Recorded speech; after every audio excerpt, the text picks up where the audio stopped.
Brett McKay here, and welcome to another edition of the Art of Manliness podcast. Now, we've written about some really famous and great men on the site, and a lot of them have one thing in common.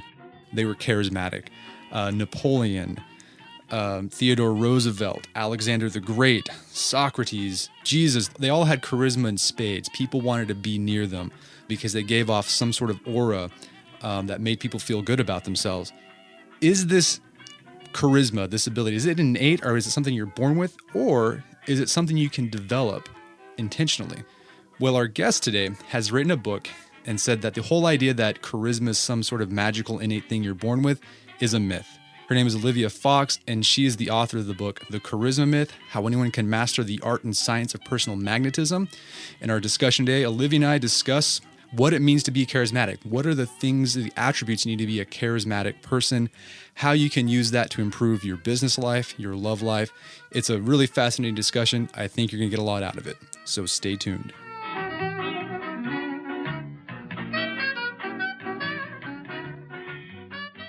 Olivia Fox, welcome to the show. Hi, Brett. It's a pleasure. Okay, so you are a charisma expert. That's what it says on your webpage. How does one become a charisma expert? Because I thought it was just sort of that's like being an expert in alchemy or something like that. So how did this happen? Personal desperation, which is often a great motivator. I was very much socially awkward. Actually, you could probably say completely socially inept until my late teens. And that was a moment at which I realized I had two choices. Either I exiled myself to a desert island, which is still an attractive option on occasion, or I learned how to make this whole human thing work. And that's where I started. So just out of need, you were an awkward teenager. I was, yes. And in many respects, I still am a diehard introvert. And the desert island option is one that I often long for after an intense, let's say, series of speeches. Okay. I understand that feeling. I've had that as well. All right. So your book is called The Charisma Myth. So what's the myth of charisma? The myth essentially sums up the book in one sentence. Charisma is not innate. It can be learned, and here's how. And I think that one of the reasons that we assume that charisma is innate is because it's a learned behavior that is learned at such a young age that by the time we reach adulthood, which is usually when we start observing the charismatic ones, it looks as if they've always had it. Whereas in fact, it's a bit like walking. You learn how to walk by modeling others' behavior, and you fall a lot, and eventually you can do it. Well, and for some people, really in their sleep.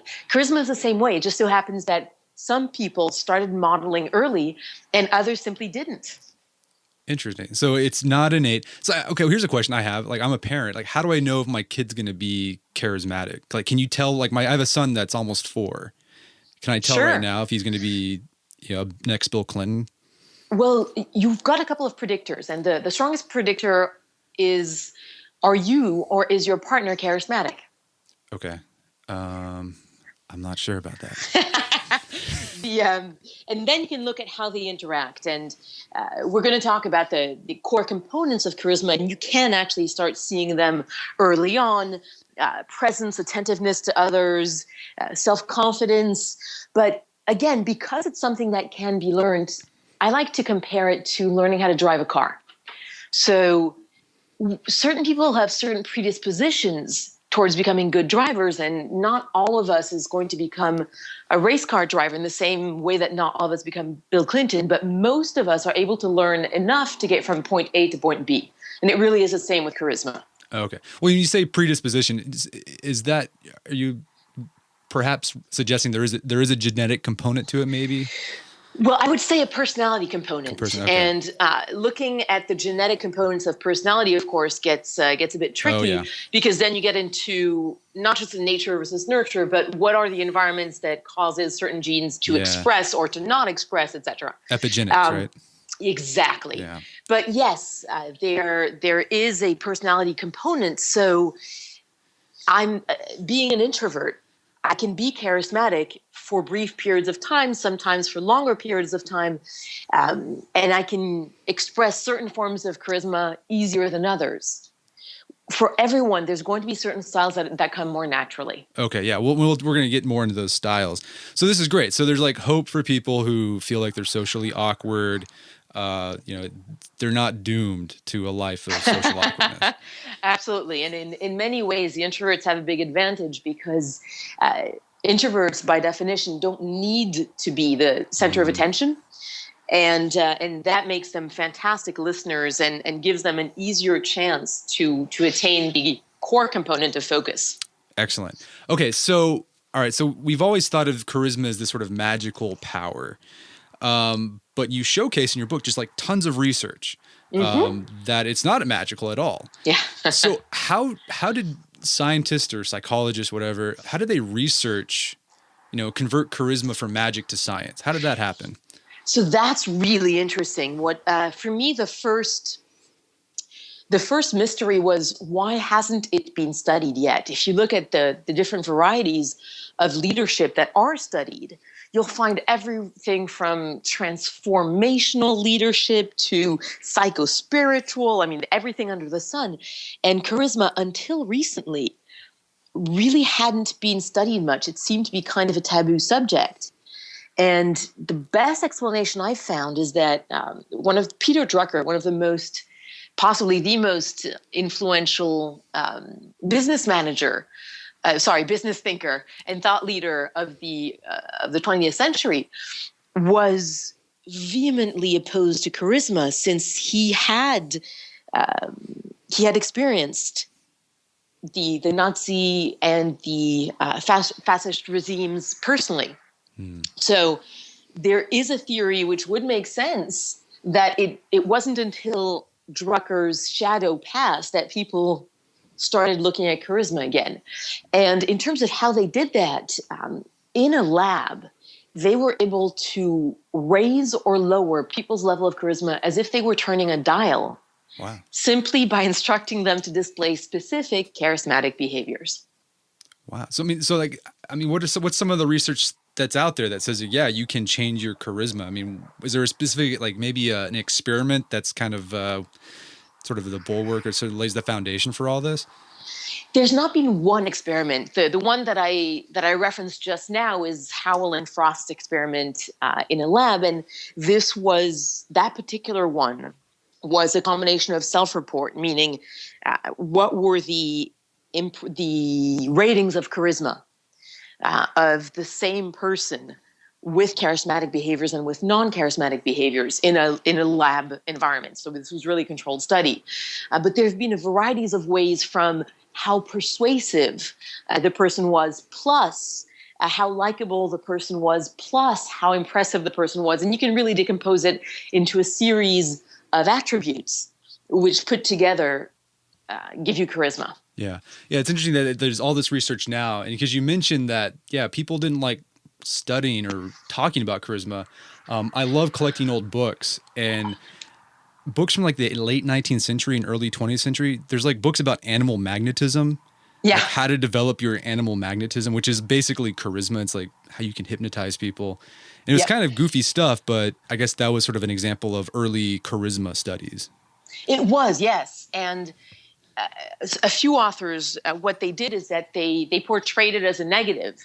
So what they were doing is saying, listen, here's how you could develop this dangerous quality that is charisma if you wanted to, but of course you're not such a person, et cetera, et cetera. Yeah. Okay. Well, so how can charisma improve your life? Because there's some interesting research that you cite in the book that besides just making you more persuasive, but there's some other things that just if you're a man, for example, developing your charisma can do for you. It's pretty extraordinary. Well, let me start with a non-obvious, which is that having a charismatic leader raises your stock price, the stock price of a company in terms of in times of financial difficulty compared to a company and an organization with a non-charismatic leader. There's other examples of the persuasiveness, how fast you advance in your career.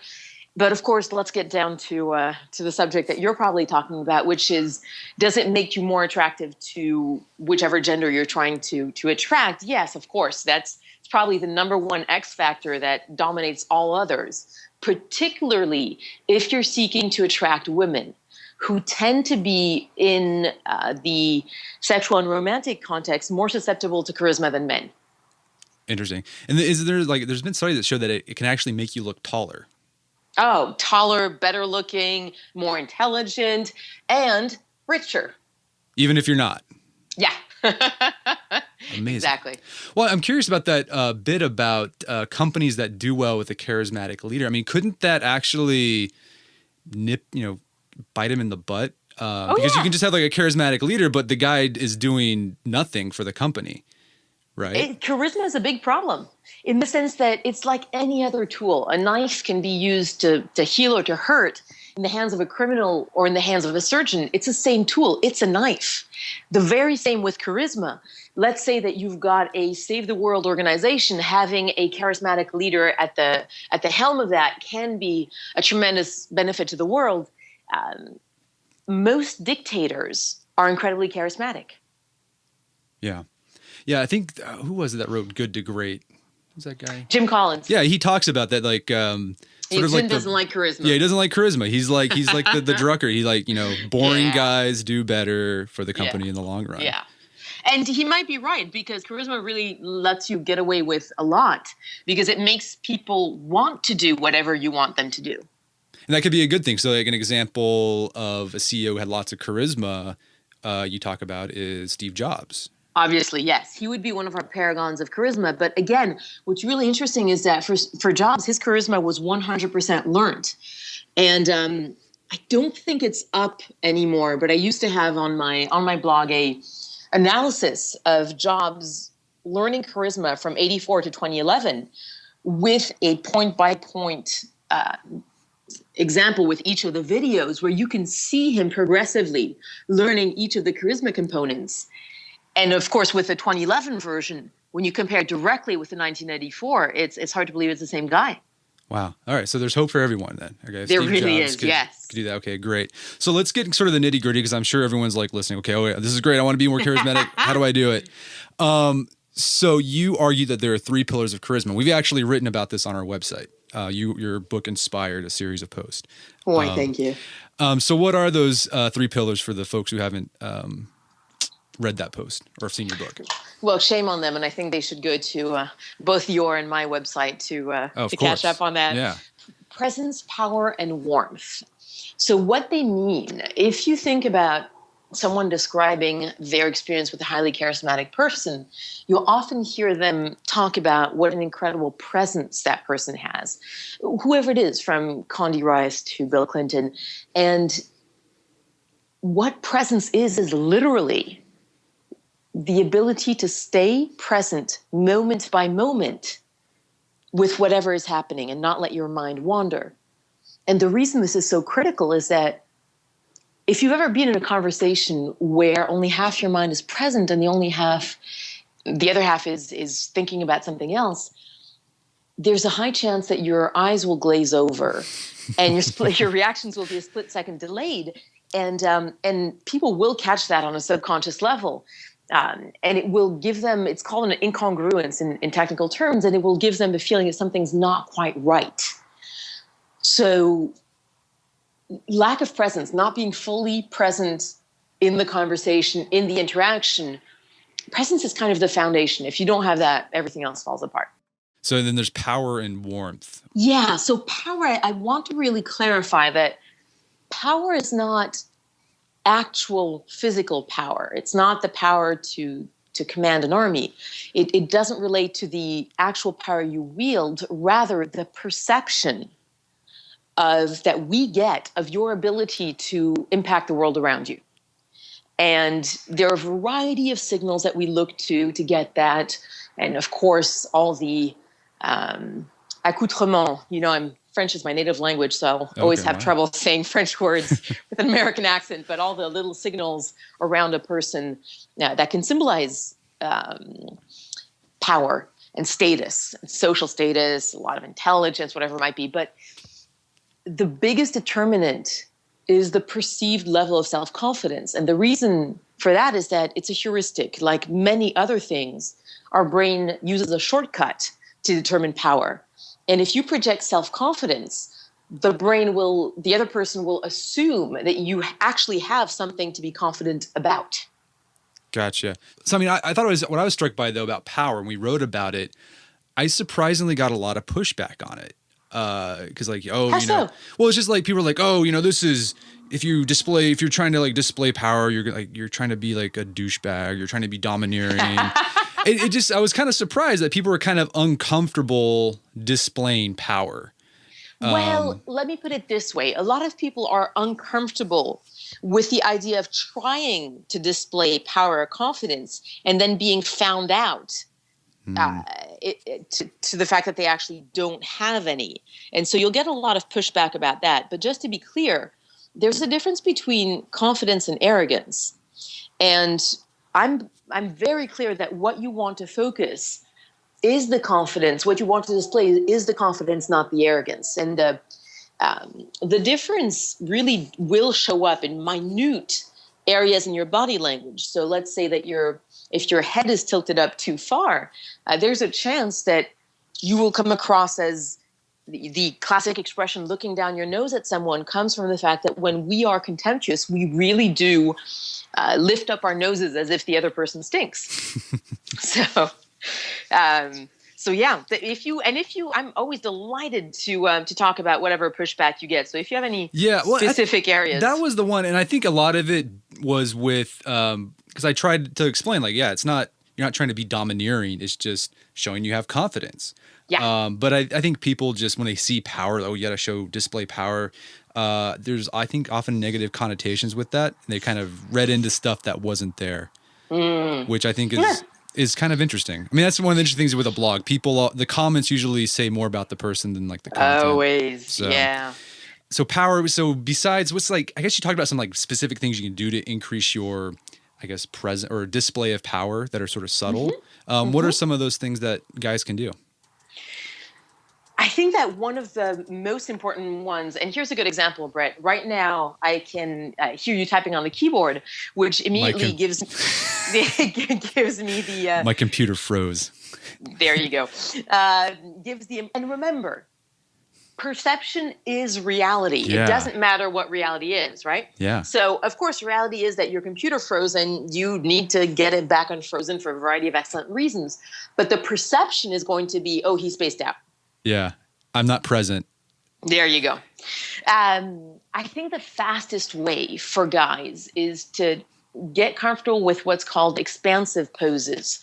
And there's an example in the book, and I think you put it on the website, where you learn how to kind of position yourself like a big gorilla or like an army general and really try to take up as much physical space as you can. And that will actually affect your biochemistry. But the other thing that I don't think I was able to put in the book and that I will often recommend to guys I'm coaching is take martial arts. Okay. And take a real martial art. And I know I'm going to piss some people off, but don't go for a sissy sport like karate. Yeah. Go for Brazilian jiu-jitsu, MMA, judo, wrestling. Go for a full contact sport. And the reason is not only do you really learn focus and how to inhabit the space, but there's knowing that you could take down whoever it is that you're in front of really gives you a background unintimidatability, if that makes sense. Yeah.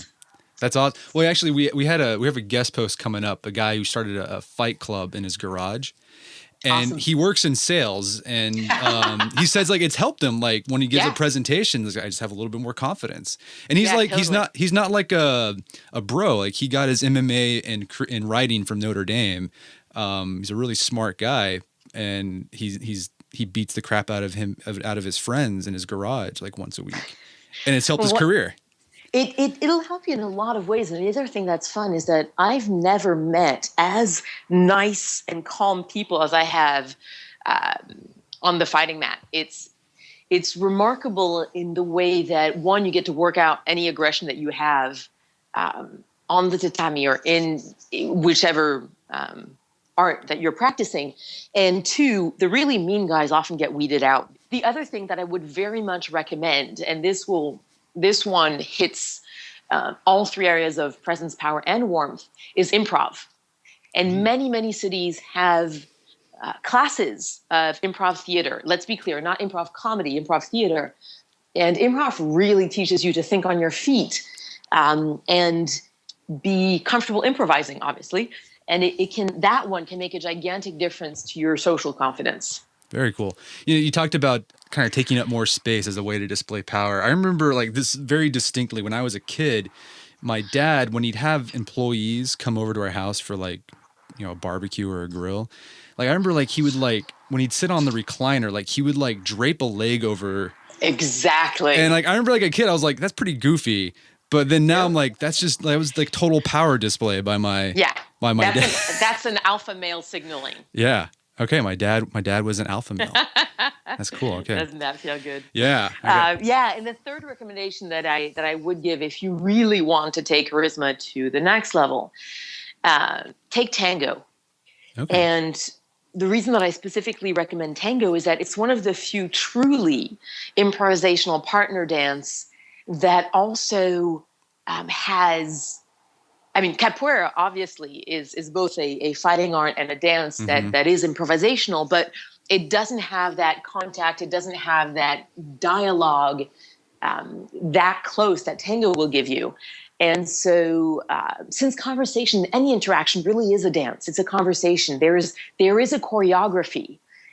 And learning improvisational choreography in the partner space can make you a whole lot more powerful in that realm. Interesting. Yeah. So yeah, I actually took dance lessons with my wife and we did tango. Smart man. Yeah. And it was really cool to kind of, you use your body to like just sort of subtly, guide your partner to like where you want them to go. Yeah, you communicate. Yeah. Okay, well, so we talked about presence, we talked about warmth, or not warmth, we talked about power. So like what warmth? Like what do you mean by that? Just you're kind, gentle? Yeah, warmth is really simply giving people the impression that you have goodwill towards them. And it does go back to evolutionary roots. Someone who both has the power to affect our world and thinks kindly of us is a really valuable asset. So that's someone that we really want to pay attention to, focus on, cultivate as a contact. And warmth is evaluated 100% through body language and behavior. There's going to be no status symbols. There's the clothing that you wear really won't play any part. What we look at is not the face in general, but more specifically the eyes and the voice. Gotcha. Those are the two biggest markers of warmth. So it's hard to fake warmth. Yeah, and warmth is indeed, because it relies so thoroughly on body language, and because there's far too many body language signals that we send out every minute for us to fake it coherently. Warmth is one of those things that you can't fake. Now, that said, you can placebo effect your way into a warmth mindset that will then translate into your body language and behavior. Okay, gotcha. So do you need all three to be charismatic, or can you? Yep. Yeah, you do? Yep. And the only thing that changes is what kind of charisma you'll get, depending on which of the three is most prevalent, but you absolutely need all three, and you can't do without any of them. All right. So yeah, that leads us to our next question. So what are these types of charisma you talk about? So let's be clear. It's broken down into 4 charisma styles in the book because Penguin insisted that it be broken down into 4 I know how that goes writing a book. Right? Yeah. There's no really 4 categories. Obviously, every charisma is more complex than that, and it's going to be mixing between the styles. You can flow from one style to the other, but they're good groupings. And also, there are a couple of styles that I couldn't put in the book simply for decency levels, and also because I'm focused on the business world. But let's say that you have highest levels of presence. What you'll get is focused charisma. And if you know Elon Musk, the founder of Tesla, SpaceX, etc., Elon is very, very focused charisma capable. And he can really turn that particular kind of charisma on at will. If you think of jobs, which is, of course, what too many people seek to emulate, you're looking at visionary charisma. Let's say that with you, of the three, power, confidence is the highest of the three levels. You'd be looking at authority charisma. And Colin Powell is a great example of that. And last but not least, if warmth is the highest, you can have the effect that both the Dalai Lama and Clinton have. They both rely primarily on warmth. Gotcha. But they still have those other elements, though, like absolutely. Power. And that's kind of surprising. Like the Dalai Lama displays power, right? Even though he's the Dalai Lama. Come on, the status. Yeah. Well, especially because he's the Dalai Lama. There are many other monks who have this. Mathieu Ricard is a good example. I met a delegation of 8 monks recently in the Bay Area who are just incredibly cool, who are coming on what they call a compassion tour. And being in their presence is really being in the presence of pure joy, unconditional kindness and goodwill. It's almost overpowering, but because there isn't this whole status built around them, it's not the same otherworldly effect and reality distortion field as you'll get with the Dalai Lama. Interesting. So these different charismatic styles, you kind of mentioned earlier that all of us might be predisposed or be more comfortable with a certain style because of our personalities. Yeah. And the rule of thumb is in situations where the outcome doesn't really matter, try out new styles and push out of your comfort zone. In a high stakes situation, stick close to home and use the tools that you're comfortable with and that you can rely on. Gotcha. So if you're giving like a big pitch, this is not the time to show that you are the alpha male. You're not going to be a gorilla if you're not naturally a gorilla. If you're not naturally a gorilla, correct. Okay.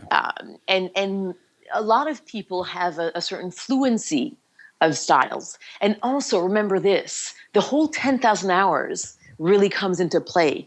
So I think you'd mentioned the video that's on my website.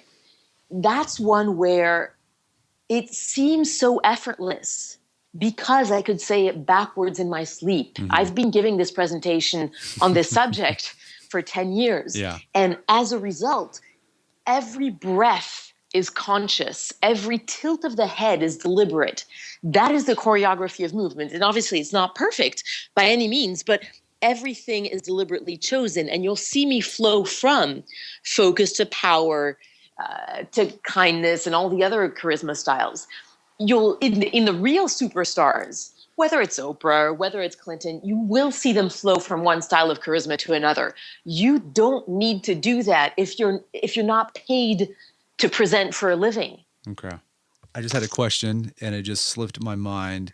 Okay, well, so here's the question. Okay, so I know a lot of people might be listening to this like, okay, this is great, but there's sort of like this ick factor. They're like, because we're this culture where like you have to be authentic, right? Like you have to like whatever, comes out of you naturally, that's what you do.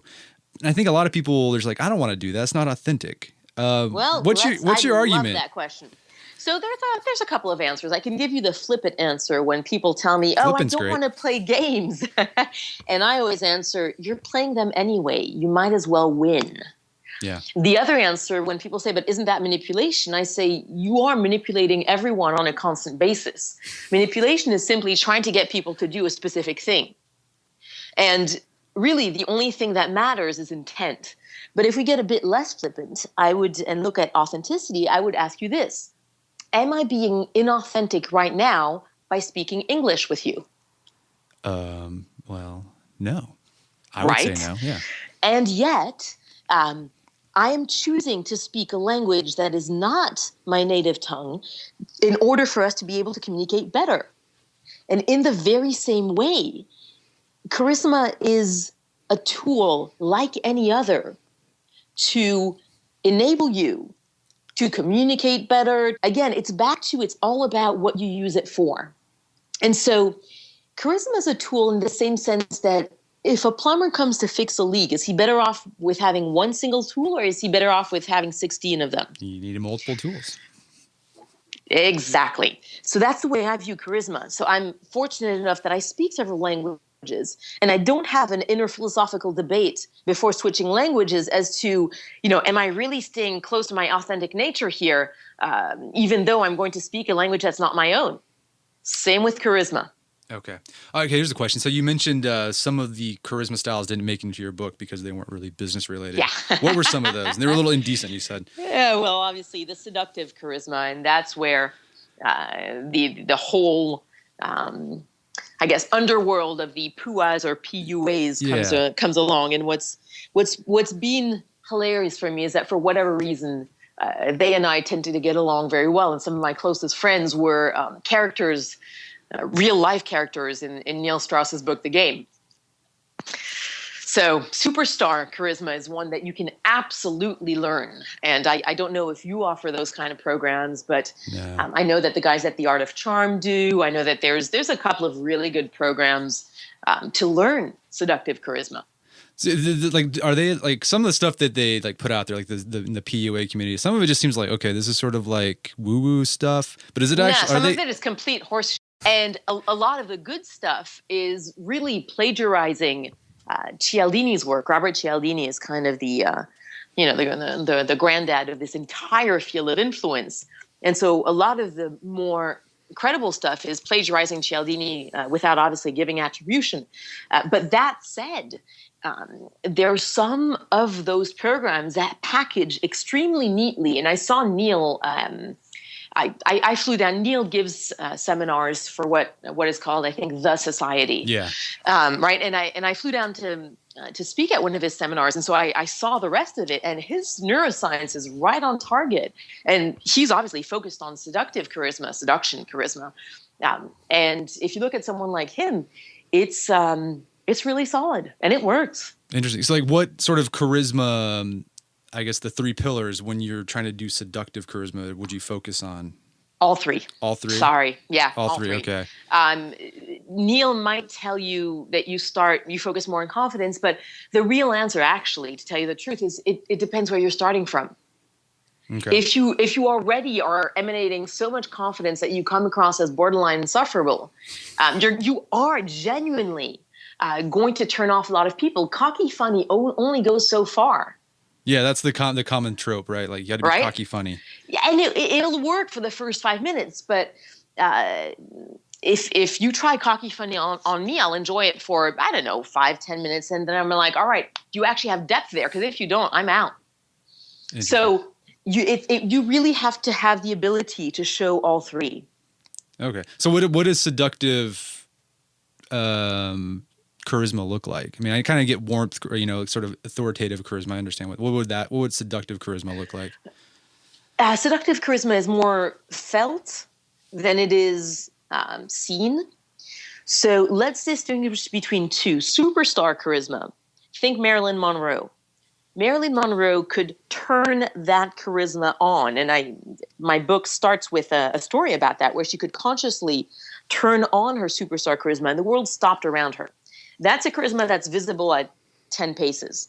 Seduction charisma is really all about your target.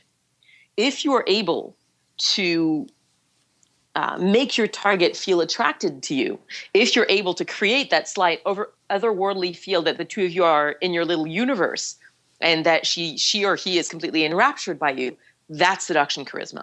It's less about what it looks like and more about how it feels to the target. Got you. Yeah, I read a book not too long ago called Swoon about like lady killers, basically. Yeah. And one of them, kind of surprising one, was like Lord Byron. Well, everyone knows Lord Byron was a womanizer. Yeah. But like the thing was, like, he wasn't a very attractive guy. Like, he had a club foot, really not. Like, but he was still able to, like, these women just flocked to him. They wanted to be near him. So he had seductive charisma. He very much had, yes. Okay. Yes. That's interesting. And again, the type of seductive charisma will really need to be tailored to your target. And so let's talk about Neil's book, The Game. There's a lot of criticism about all the elements that the book is missing. And yes, there are a lot, but keep in mind that if I remember correctly, the book originally was 700 pages. So he had to cut a hell of a lot. Every target will need a tiny variation, or actually a huge variation, if you're looking specifically at creating seduction charisma, and if you were trying to seduce me, or if you're trying to seduce another woman, we would react to completely different elements. And for some women, because of genetics, upbringing, culture, personality, whatever, let's say that one of them will love. So for them, go cocky funny all the way, and actually go the whole negging route, etc., and that'll work. For others, they're going to want to see what level of self-awareness you have, what depth can you go to. And if you can't show that, you've lost them, and there's no way you can get them back. Yeah. So yeah, keep in mind that it's incredibly individual. And the other thing that I know Neil couldn't talk about in the book, and simply for lack of space, but which is absolutely critical, is social class. So that's kind of a taboo subject in this country. Mm-hmm. But social class, and social class is not money, but really, what are the strata of social class? That actually will greatly affect your ability to take a girl home, if that's what you're looking for. Yeah. I've been reading. I'm actually working on a series about men in status. Oh, excellent. And it's surprising. Like, some of the research is really surprising that's out there.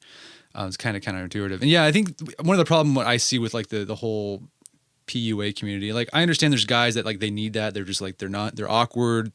Mm-hmm. They need that. And I feel like a lot of times they just use it as sort of like a one size fits all. Like, they just, okay, take this and I'm going to take the same approach with every woman, and then it doesn't work. You're like, what's going on? It's a great starting point. It's a great confidence booster because, just the relief that you can learn this stuff and knowing that there is a system. So it's a great starting point. But then there are going to be so many individual pitfalls. And I'm glad that you're looking at status. Are you going to write a piece about status and social class? Yeah, I mean, it's awesome. it's that's kind of where I'm going at it, and it's just I mean, the thing I'm going at is how status affects men differently than women. That's one of the key components, because one thing I found is that like status defeat or rejection. Lights up the amygdala like crazy. It's like their cortisol levels spike more than women. Mm-hmm. It shortens your life. You age faster, you die sooner, and you have a less happy life. Yeah, and kind of the angle I'm going at with it is that today, like, men face constant status defeat because, like, we're so connected, right? You're not only just competing against like the guy in your town or the neighbor, you're competing with like everyone on, like, the rich kids of Instagram. Yep. Like all the bro dudes have blogs that are traveling over the world, and like, that's who you're competing against now. Yeah, it's really, really hard. In the same way, you can make the parallel for women who are facing similar status defeat with impossible physical beauty standards. Yeah. Right. And you look at the death rate amongst teenager, eating disorders amongst women is the leading cause of death amongst American teenagers. It's horrible. Female teenagers. Yeah. It is. So the other thing to look at with status is you have a couple of people who have, Tim Ferriss is one, Leo Babauta, who runs Zen Habits, is another, who advocate media diet. Mm-hmm. And just for your own mental health, for your own confidence, for your own charisma, frankly, it's an incredibly healthy thing to do. Yeah, we had just wrote a post about taking tech Sabbaths. Excellent. Once a week, just turn everything off and get outside, reset the brain. Yeah. All right. So can knowing about charisma like inoculate you from the seductive charms of charismatic people, or is resistance futile? Again, I think it'll depend on what kind of charisma. There are certain levels. Clinton, apparently, I'll always remember this old Republican who'd met Clinton who told me, Bill Clinton, I hated him before I met him. I hated him after I met him. But while I met him, man, I love the man. So that's Clinton. Resistance is futile. I think that it's more a perception of inauthenticity or manipulation for a negative purpose that will kind of kill a charismatic effect. Knowing about it can let you see the undersides. So, for example, women who have read the game or who've taken seminars or who know that literature, you'll have a hard time using the same opening lines on them or the exact same routines on them because, of course, they know about them. So I'd say, in a sense, a little bit for most forms of charisma, but there are some that will just overpower your brain. Nothing you can do about it. Okay. Yeah. All right. So I wish we could talk more, but I know you have to go. Where can people find out more about your work? Oh, that's easy. AskOlivia.com, like asking a question. That's an awesome domain name. AskOlivia.com. Thank you. Well, great. Well, Olivia Fox, thank you so much for your time. It's been a pleasure. It's a pleasure. I'll talk to you soon, Brett. Thank you. Take care. Our guest today was Olivia Fox. She is the author of the book, The Charisma Myth, How Anyone Can Master the Art and Science of Personal Magnetism. And you can find that on Amazon.com and bookstores everywhere. And you can also find more about her work at AskOlivia.com. Well, that wraps up another edition of the Art of Manliness podcast. For more manly tips and advice, make sure to check out the Art of Manliness website at artofmanliness.com. And if you enjoy the podcast and you're getting something out of it, I'd really appreciate it if you go to iTunes or to Stitcher or whatever you use to listen to your podcast and give us a review or a rating. That will help us out a lot. So until next time, stay manly.